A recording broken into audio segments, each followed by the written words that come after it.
कि कुंडली में व्यावसायिक शिक्षा की बात करें तो गुरु ग्रह फर्स्ट नंबर पे आता है। गुरु ग्रह मजबूत होना चाहिए।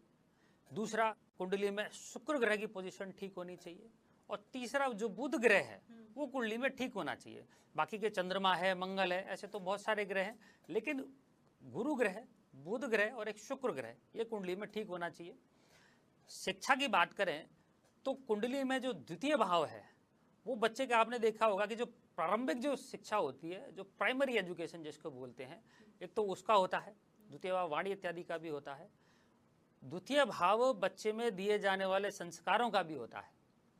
जब द्वितीय भाव में आपको शुभ ग्रह देखने को मिलेंगे तो बच्चा जो प्राइमरी एजुकेशन लेता है उसके साथ में जो उसको घर से संस्कार मिलते हैं तो उनका जीवन में आपको उपयोग करते हुए दिखाई देगा।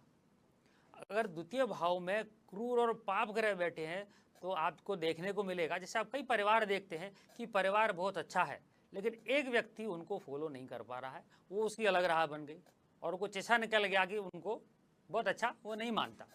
तो द्वितीय भाव में जब क्रूर और पाप ग्रह होंगे तो बच्चे में संस्कार की कमी देखने को मिलेगी और उसकी प्रारंभिक जो एजुकेशन है वो आपको काफ़ी कमज़ोर दिखाई देगी। आपको बहुत अच्छा एक योग बताता हूँ कि द्वितीय भाव वाणी का भी है। अगर द्वितीय भाव में शनि बैठा है और द्वितीय से कमज़ोर है तो बच्चा आपको लगेगा कि बहुत लंबे समय के बाद तो बोलना सीखता है, और दूसरा वो जब भी बोलेगा तो आपको लगेगा कि बहुत सोच के और बहुत धीरे धीरे बोलता है। ये एक बड़ी कमी देखने को मिलती है। इसके बाद में अपन बात करें बच्चे की तो कुंडली का जो चतुर्थ भाव है, वो जो स्कूली जो एजुकेशन होती है, आप मान के चले कि 10th से 12th तक की एजुकेशन है वो चतुर्थ भाव से देखी जाती है। चौथा भाव भूमि, भवन, वाहन, परिवार का है, आपका सुकून का है, चैन का है, बहुत सारी चीज़ों का है। तो चतुर्थ भाव जब बच्चे का मजबूत होता है तो आपको जो स्कूली शिक्षा है व्यक्ति की वो काफ़ी ठीक ठाक देखने को मिलेगी। ऐसे कई उदाहरण आपने देखे होंगे कि बच्चा स्कूल तक बहुत ठीक था लेकिन कॉलेज में जाके वो डाउन हो गया। तो उस कॉलेज एजुकेशन को देखने के लिए हमें पंचम भाव पे आना पड़ता है।